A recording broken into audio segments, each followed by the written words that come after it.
Hey everybody, Mr. K here with another video for remedial math in the toolkit.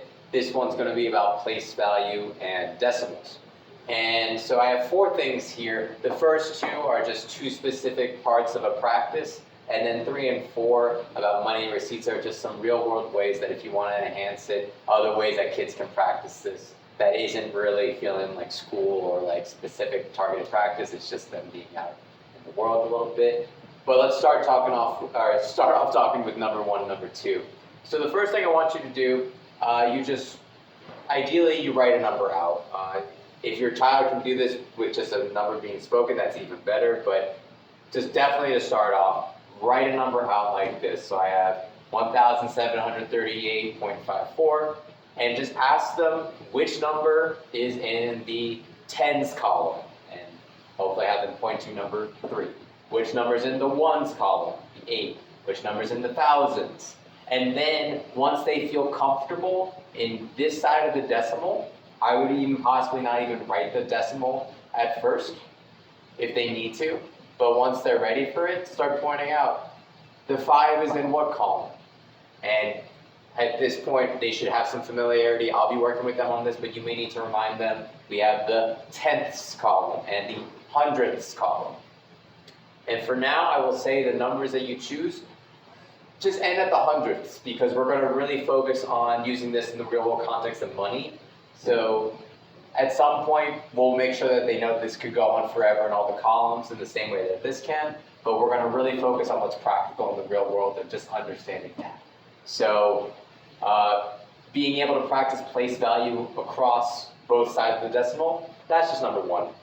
Try to ask all the columns. If you want, you can ask it as what number is in the tens column, or you can ask it as what column is the 7 in. Either way is all good. Maybe mix it up a little bit just to keep them on their toes. One thing I want to point out, when possible, really try to also show them that this is not 0.9.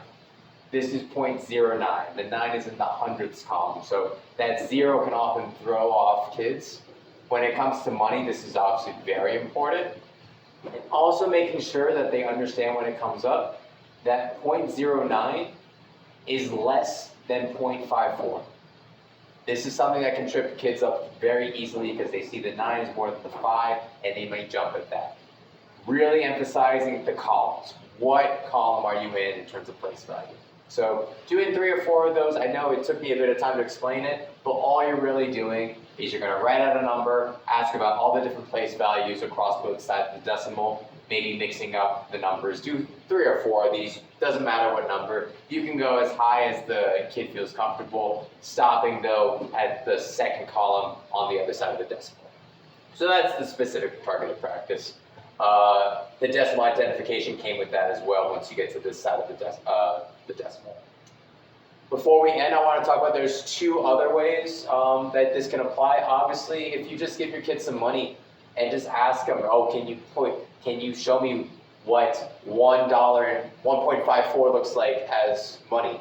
$1.54. So don't say it as $1.54. Try to say, show me $2.38 as in money, and see if they can start coming up with this, really getting comfortable with what this decimal means. If you don't feel comfortable just giving your kid cash to play around with in case they lose it, I do and can get you some play money that you can take home and use that as well. The last thing that could be very practical and applicable in terms of what a kid is going to need to know is just take your receipts, especially when you go grocery shopping where there's a long list of prices, and use all those numbers. You don't even have to come up with numbers at that point. You can just do this entire practice with your grocery store receipts. And each one, what this number is in which column, what number is in the tens column, what number is in the tenths column. All the things that we just talked about, the receipts just churn that out for you really easily.